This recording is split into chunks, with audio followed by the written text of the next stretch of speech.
আসসালামু আলাইকুম ভিউয়ার্স, আশা করি আপনারা সবাই ভালো আছেন। আজ আমি আপনাদের জন্য নিয়ে এলাম একটা অন্যরকম মজার রেসিপি নিয়ে, নারকেল চিংড়ি দিয়ে আলু ভাজি। তো চলুন দেরি না করে শুরু করে দিই। প্রথমে একটি কড়াইয়ে আমি 1/3 কাপ তেল দিয়ে নিচ্ছি। তেল দিয়ে তেলটা গরম হয়ে আসা পর্যন্ত ওয়েট করব।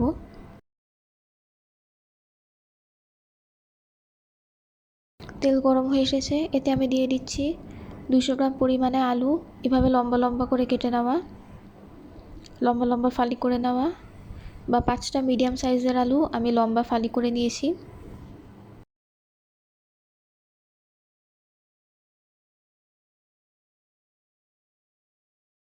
দিচ্ছি 60 গ্রাম ছোট চিংড়ি, একদম ছোট চিংড়িগুলো দিয়ে একটু নেড়েচেড়ে নিয়ে আমরা আলু এবং চিংড়ি মাছটা সিদ্ধ হয়ে আসা পর্যন্ত ওয়েট করব।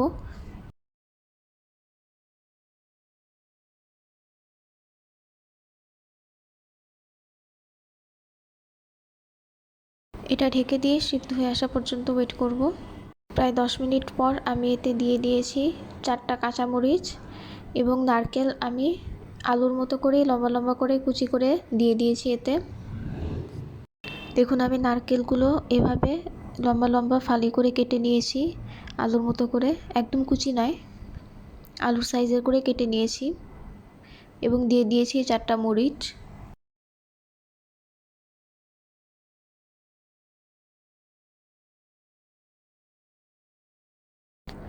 এক চা চামচ লবণ দিয়ে দিয়েছি, আধা চা চামচ লাল মরিচের গুঁড়ো, আধা চা চামচ হলুদের গুঁড়ো। এই সব কিছু দিয়ে খুব ভালো মতো নেড়ে চেড়ে নিব এবং নারকেলগুলো সেদ্ধ হয়ে আসা পর্যন্ত আমরা অপেক্ষা করব।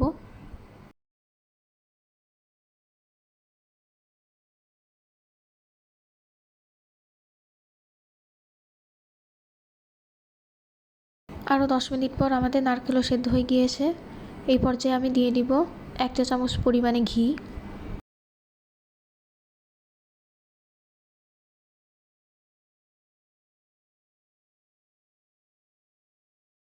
এবং উপরে ছড়িয়ে দিব 1 টেবিল চামচ ধনেপাতা কুচি।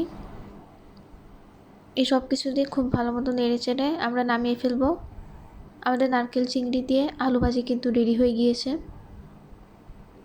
আমরা এখন নামিয়ে একটা বাটিতে সার্ভ করে ফেলবো। নামানোর আগে জাস্ট 2 মিনিট একটু নেড়েচেড়ে নিলাম। তৈরি হয়ে গেল মজাদার নারকেল চিংড়ি দিয়ে আলু ভাজি। আপনারা অবশ্যই বাসায় বানাবেন এবং জানাবেন কেমন হয়েছে। ধন্যবাদ।